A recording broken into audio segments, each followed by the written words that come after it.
Have you ever been on Tinder or another dating app and see something in a bio like, looking for a nice Christian woman, or must be a man that loves God? Well, you're going to want to stick around because you're not going to believe this true crime story about a mother whose Latter-day Saints beliefs changed her life and her family forever. Hey, what's going on, guys? This is Ashley from TheDatingDoc, your source for everything dating related, whether that's news, commentary, or advice. Before we get started, do me a favor, like and subscribe if you enjoy this type of content. We are also on Instagram at TheDatingDoc. Let's get into it. When I see "must be Christian" on a dating app or website, I sometimes wonder what a girl or guy really means by that. Well, for Lori Vallow Daybell, a seemingly normal wife and mom in Idaho, and the subject of the Netflix docuseries Sins of Our Mother, the Mormon faith meant everything. It was after meeting the Doomsday author and fellow member of the Church of Jesus Christ of Latter-day Saints, Chad Daybell, that her religious beliefs took a turn for the extreme. Ultimately, this culminated in Lori's divorce from Charles Vallow in 2019 on account of threats of murder were he to get in the way of her preparations for Christ's second coming. Under Chad's teachings, these preparations included freeing the spirits of those deemed very dark, which could only be done by killing the body. Daybell believes, of course, in an impending apocalypse that only the righteous will survive. And who determines the righteous? Well, him, of course. And apparently, Lori's 17-year-old daughter, Tylee Ryan, wasn't on that list. While most of us would just call it teenage angst, Lori called it the behavior of a dark spirit, and Charles called it a reason to flee for his life and file an order of protection. That didn't help poor Charlie, though, when his former brother-in-law Alex Cox shot and killed him 5 months after the divorce, allegedly due to self-defense. Alex was never charged as he died of natural causes late that year, but that didn't stop authorities from investigating his sister Lori for conspiracy to commit murder.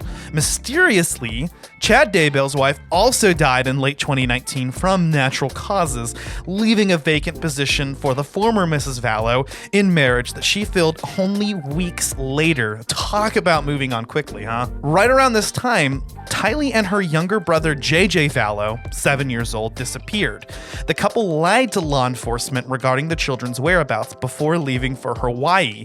Lori was arrested and charged with desertion and non-support there.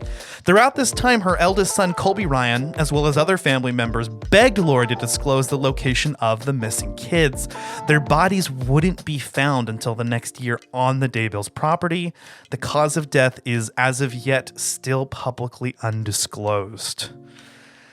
Chad and Lori Vallow Daybell now faced first-degree murder charges for which they have pleaded not guilty as of last year. While the case is currently on hold, Lori was recently deemed mentally competent to stand trial with her husband next year, and evidently the death penalty is on the table. So, wow. It's stories like this that are part of why I'm personally not religious. And while I'm not knocking everyone who is, and I've even dated believers in recent years, for me, "must be Christian" is a red flag in a Tinder bio. It's one thing to have a belief system and even be upfront about that. I understand the importance of sharing values in a relationship. It's probably something you want to get out of the way on the first date, or even before you meet someone, sure. It can definitely be a first conversation kind of thing to build rapport.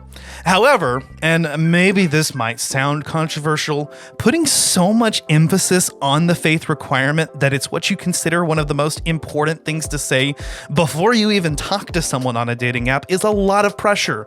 I'm sure I'm not the only person that gets this kind of message when I see that. To be fair, simply adding Christian to your bio as a descriptor of yourself is one thing. If you otherwise have attractive qualities, I'm still gonna swipe right. But I'll tell you what, when I see swipe left if you don't love Jesus, I totally will, because I don't want to end up like Charles Vallow. And I pray to your God that any children you might have don't end up in a circumstance like Tylee and JJ. In the end, it's all about context. There's a way to communicate what you want out of a relationship and the beliefs and values that are most important to you without coming across as crazy.